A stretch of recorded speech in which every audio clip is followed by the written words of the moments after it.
Tapi orang-orang yang hidupnya betul-betul iman dan takwa, wa may yattaqillaha yaj'al lahu makhrajan wa yarzuqhu min haitsu la yahtasib.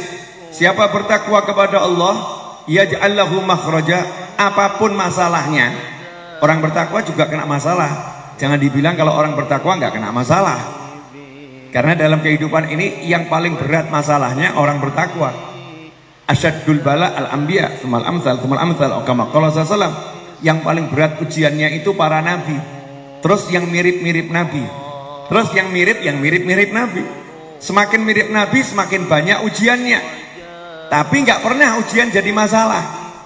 Contoh Nabi Yunus alaihissalam, di atas kapal diuji harus dilempar ke laut. Itu ujian ringan atau berat? Berat. Di atas kapal dilempar ke laut. Kalau dalam benak manusia bayangannya adalah is dead, tewas, meninggal. Tapi karena beliau adalah orang yang bertakwa dan bukan sembarang orang yang bertakwa, beliau nabinya Allah subhanahu wa ta'ala, maka nggak sampai disentuh air laut, udah kasih solusi. Diambil ikan paus, dibawa ikan paus, solusi teratasi, nggak tenggelam, ya nggak sampai kemasukan air. Cuman ada masalah lagi. Masalahnya apa? Ya berada dalam perut ikan, nggak tahu kapan keluar. Tapi karena bertakwa, Allah kasih solusi. Ikannya diperintah, bawa hambaku ini ke tepi laut. Masya Allah. Coba kalau ditolong sama kapal di tengah laut, masih harus berjuang itu sampai ke tepian, menghadapi ombak, badai dan lain sebagainya. Tapi Allah kirim ikan paus. Ikan pausnya disuruh antarkan tuh sampai ke tepi. Sampai di tepi, Allah udah siapkan makan dan obat-obatnya itu. Multivitaminnya udah siap di tepi laut. Kenapa? Orang yang bertakwa. Nabi Nuh alaihissalam, karena orang yang bertakwa, dikasih sama Allah Ta'ala keselamatan, dipindahkan ke suatu tempat yang penuh barokah. Nabi Ibrahim alaihissalam dibakar, masalah, bukan gak masalah, tapi Allah kasih solusi. Apinya disuruh bersahabat, ya naru kuni bardan wa salaman ala Ibrahim. Hei api, kamu saya perintahkan, kata Allah Ta'ala, jadi dingin ya, tapi yang menyelamatkan, bukan sekedar dingin. Oh, itu kalau ada tuh rumah tangga hampir bubar gara-gara rebutan AC. Suaminya suka AC, istrinya nggak suka AC. Sampai akhirnya pisah ranjang gara-gara AC. Serius ini, saya nggak guyon, ada bener nih ya. Pisah ranjang, artinya sampai kamarnya berbeda. Satu kamar nggak pakai AC, satu kamar pakai AC. Yang suami tidur di kamar ber-AC, yang istri tidur di kamar tanpa AC. Kenapa? Karena nggak kuat sama dingin yang satu nggak kuat sama panas. Beda pendapat tidak bisa dipersatukan ini ya. Akhirnya diambil solusi, ya kamarnya sendiri, memenuhi hak masing-masing. Tapi Allah Ta'ala bilang sama api kepada yang bakar Nabi Ibrahim, ya naru, hei api, kamu jadi dingin. Tapi ingat ya, yang menyelamatkan, yang enak, yang asyik dinginnya, khusus buat Ibrahim alaihissalam. Yang lain bakar, kayunya terbakar, yang dekat kepanasan. Nabi Ibrahim asyik di dalam api. Kenapa? Bertakwa. Karena itulah Khalifah Umar bin Abdul Aziz radhiyallahu anhu, ketika beliau akan meninggal dunia, ada orang-orang yang mendekati beliau membisikkan, tinggalkan itu warisan untuk anakmu yang banyak. Khalifah ini presidennya umat Islam, ya presidennya umat Islam di masa itu, memegang semua kekuasaan. Ditanya, apa yang kamu tinggalkan untuk anak keturunanmu? Jawabannya sederhana, oh saya nggak sibuk mikirin warisan untuk anak keturunan saya, nggak akan saya wariskan harta untuk mereka semua. Kok bisa begitu? Karena udah saya kasih warisan yang terbaik, warisan takwa. Kalau anak-anak saya bertakwa, ya dia akan jadi orang-orang yang hidupnya berkah dan selalu dapat pertolongan dari Allah Ta'ala.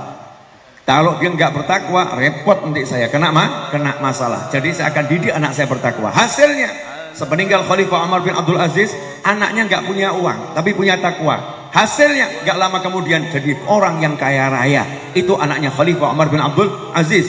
Sementara yang lain yang mewariskan harta, hartanya habis. Anaknya tadi dapat harta, tapi hartanya habis. Nggak ada barokah. Kenapa? Karena nggak dibalut dengan ketakwaan. Ikhwani rahimakumullah. Ini sekarang anak-anak kita mau kita bawa kemana? Hidup kita mau dibawa kemana? Aset terbesar seorang ayah dan ibu itu anak. Harta kekayaan termahal seorang ayah dan ibu adalah anak. Makanya saya heran kepada istri-istri. Dengarkan nih istri-istri, ada nggak di sini? Halo, ada istri-istri nggak di sini? Banyak ya? Ibu-ibu, dimanapun antum berada, saya heran sama anda semua. Pakaiannya dibaguskan, rumahnya dibaguskan, arisannya dibaguskan, semuanya diperhatikan, anaknya kurang diperhatikan. Sibuk cari duit ini ibunya untuk masa depan anaknya katanya, tapi anaknya nggak ditemenin, anaknya nggak dididik, anaknya nggak diajak sholat berjamaah, anaknya nggak diajak baca sholawat bersama-sama. Pagi dianjurkan oleh Nabi SAW sholawat 10 kali, sore sholawat 10 kali. Kapan kita ngomong sama anak, nak sholawat pagi, nak sholawat sore. Yang ada sarapan, sekolah. Sholat pun nggak diperhatikan. Sholat subuh hilang nggak jadi masalah. Yang penting online jangan sampai terlambat. Zaman online kan ya, baru mulai tatap muka baru dimulai. Jangan sampai terlambat. Tapi nggak ada semangat subuh, jangan sampai anakku terlambat. Gak merencanakan bagaimana anakku subuh bisa betul-betul bangun sholat, bagaimana anakku bisa sholat duha, bagaimana anakku bisa baca Al-Quran, bagaimana anakku bisa jadi orang yang berakhlak mulia. Semua itu harus dijalankan dengan sistem, harus ada metodenya, gak bisa asal-asalan. Nomor satu, doa. Saya kalau ketemu orang tua tuh dulu banyak yang ngomong, doakan Ustadz anak saya kuliah semoga nanti lulus dapat gelar bla bla bla bla bla.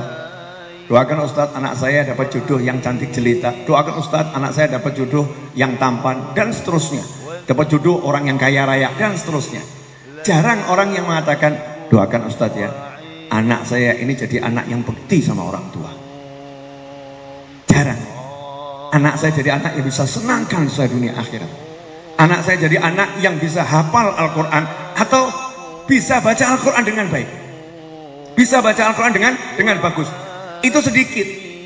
Kalau toh ada ya cuman beberapa orang yang sungguh-sungguh ya, bukan sekedar ucapan lisan, sungguh-sungguh minta, pengen punya anak yang bekti sama orang tua. Yang ada keluhan orang tua. Ustadz, gimana anak saya ini Ustadz? Umurnya udah 30 tahun Ustadz. Tapi kalau sama orang tuanya pelitnya luar biasa, Masya Allah. Duitnya banyak, tapi bakhil sama orang tuanya. Orang tuanya mau minta uang saja katanya minta terus.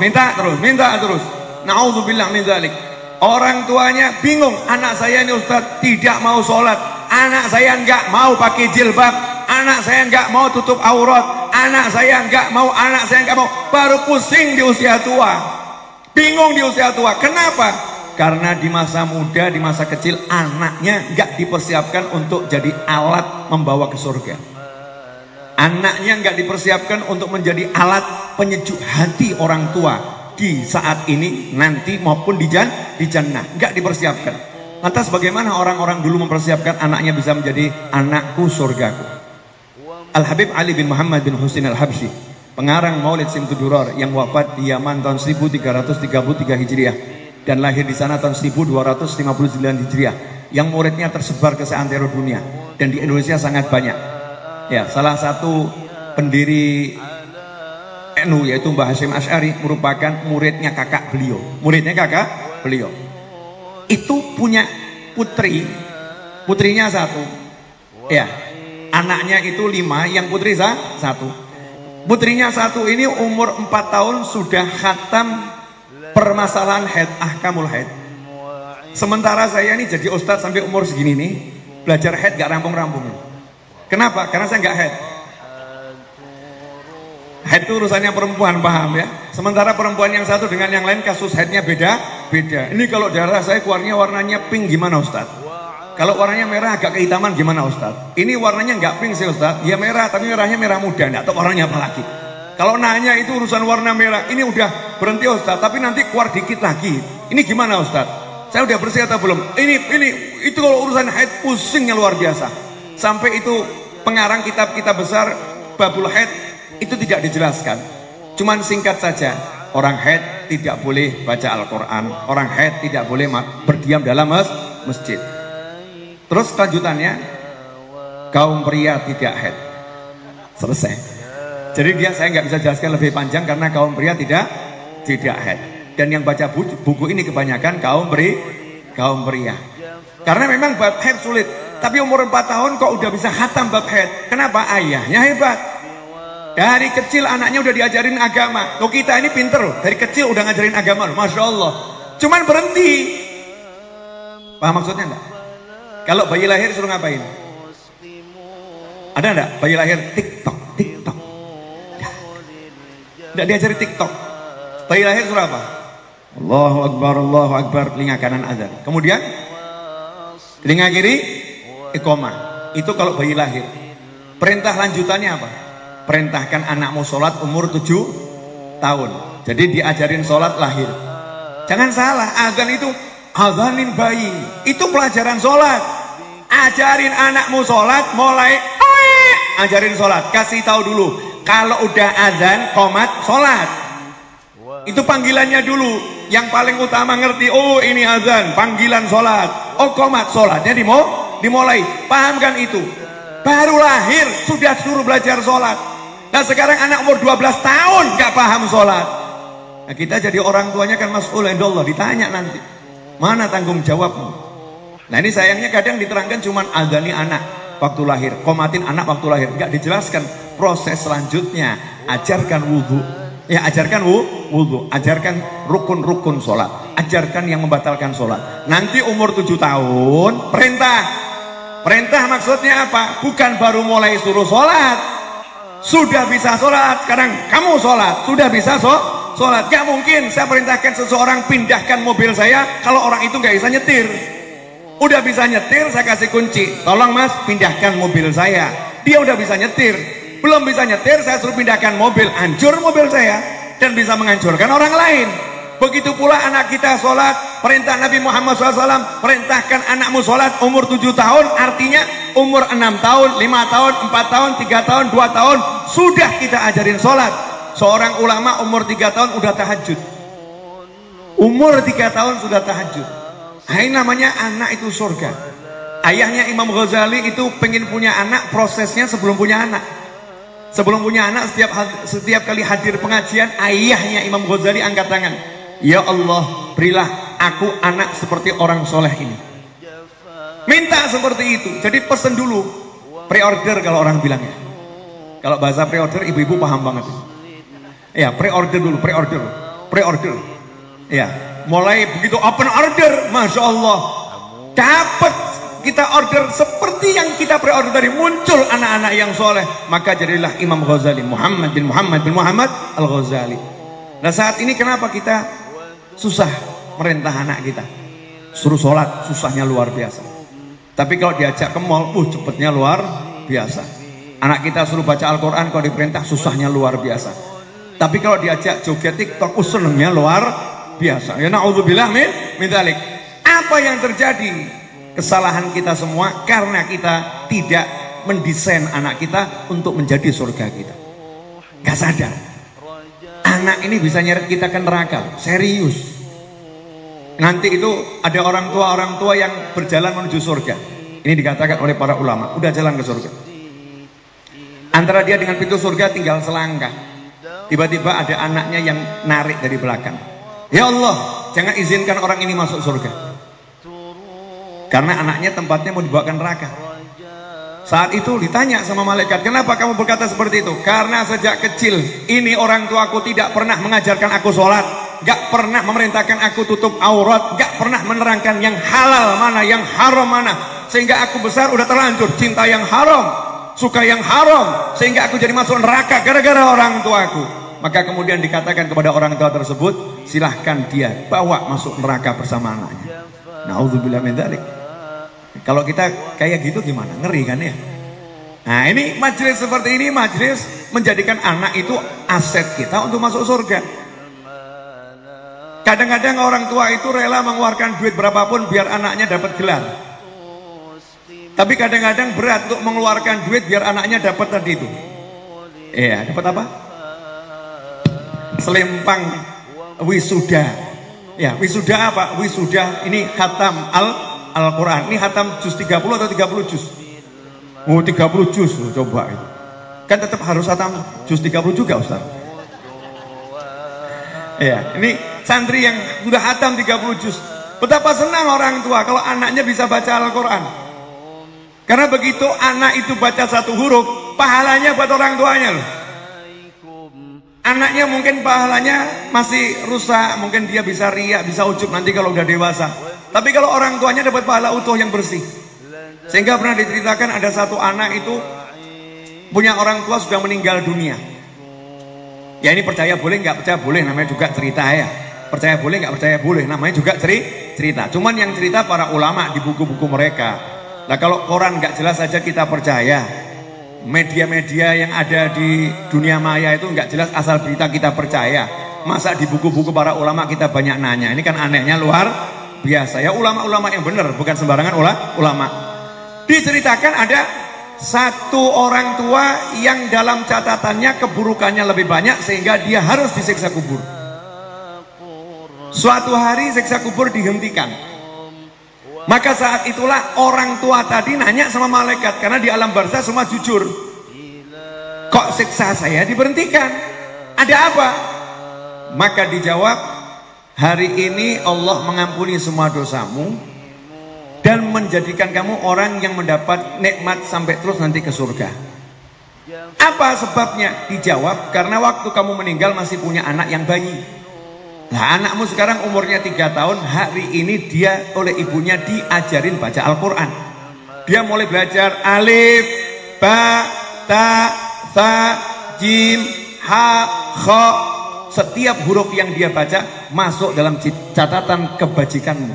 Sehingga catatan kebajikanmu sekarang bisa mengalahkan keburukanmu. Maka Allah pun mengampuni semua dosamu. Masya Allah.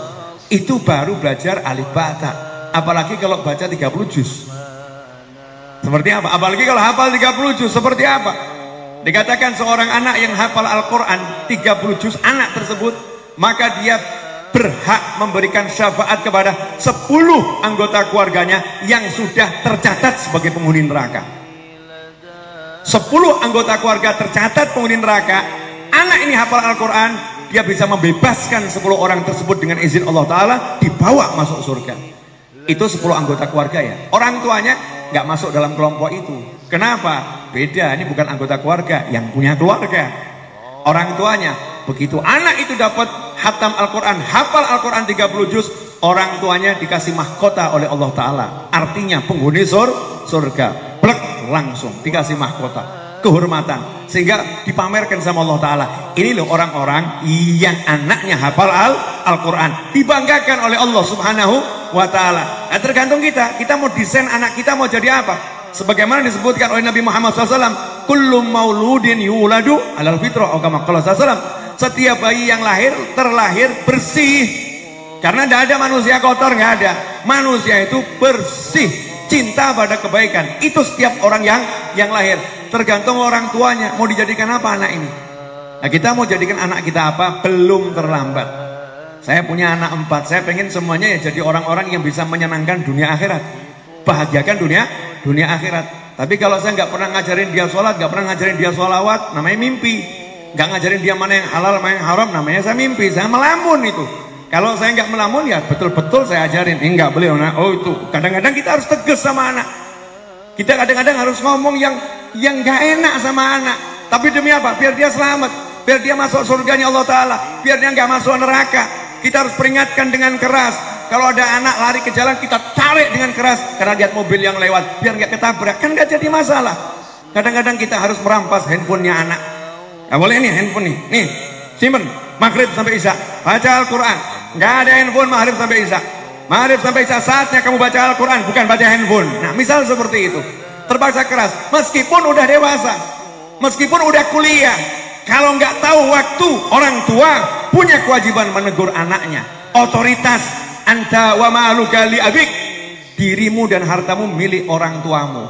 Jadi nggak ada judulnya orang tua membiarkan anaknya, oh udah dewasa mau maksiat urusan dia, nggak bisa.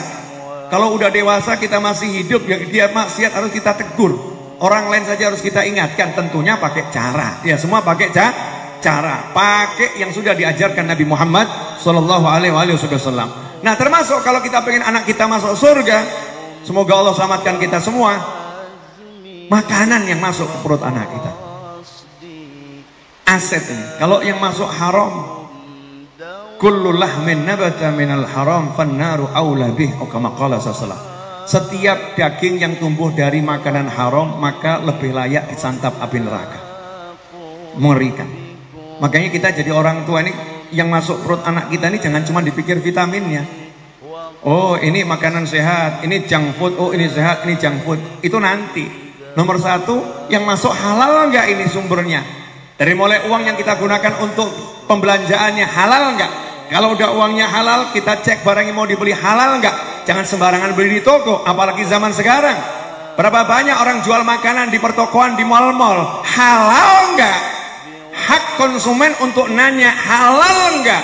Sebagai seorang muslim punya hak dan kewajiban untuk nanya halal enggak?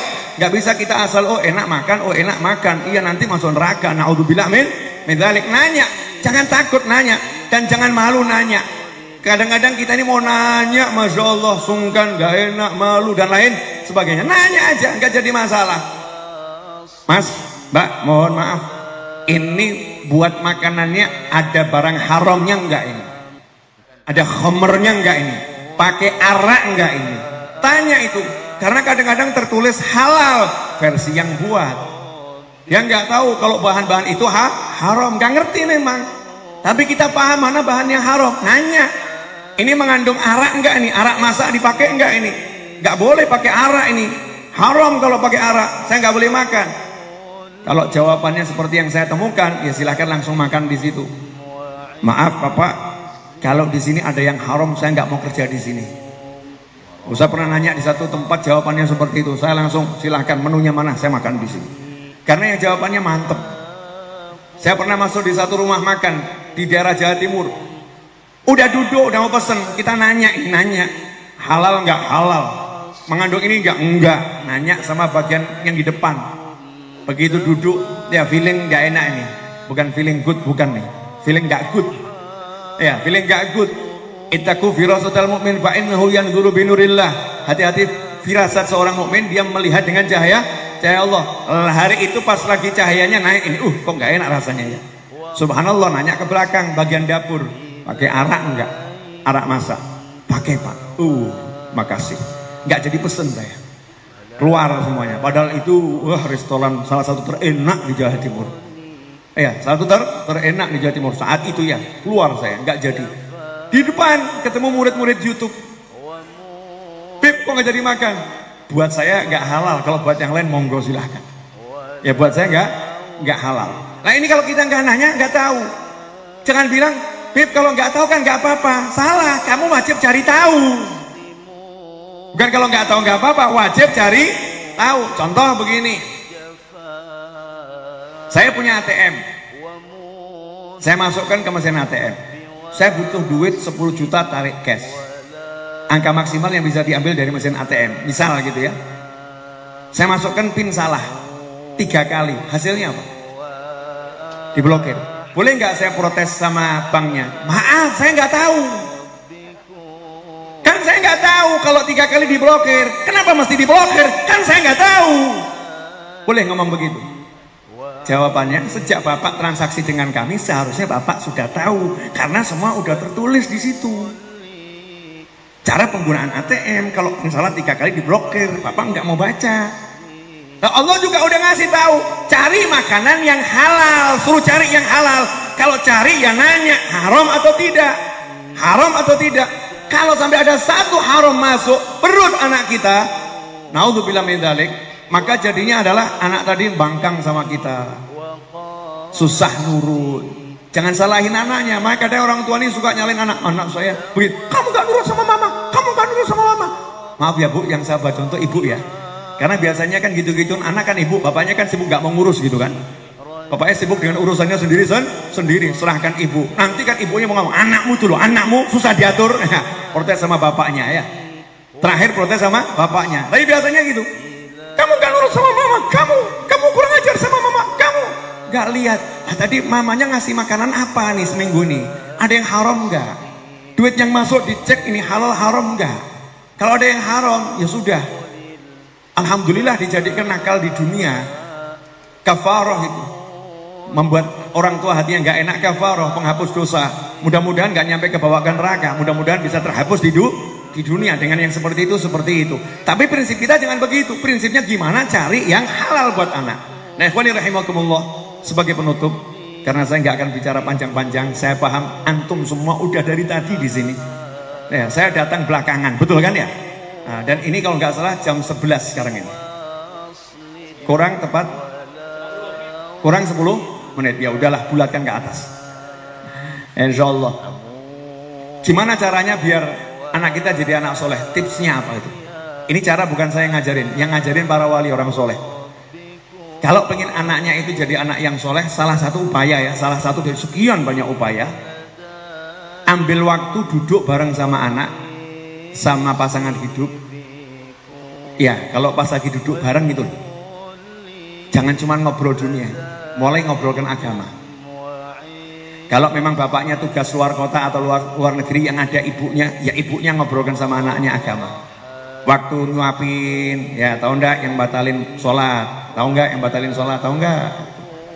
Nah, sama nyuapin, tahu enggak yang batalin sholat? Apa mah yang batalin sholat? Makan tuh batalin sholat. Orang sholat nggak boleh makan. Kalau ditelan, batal, nggak boleh.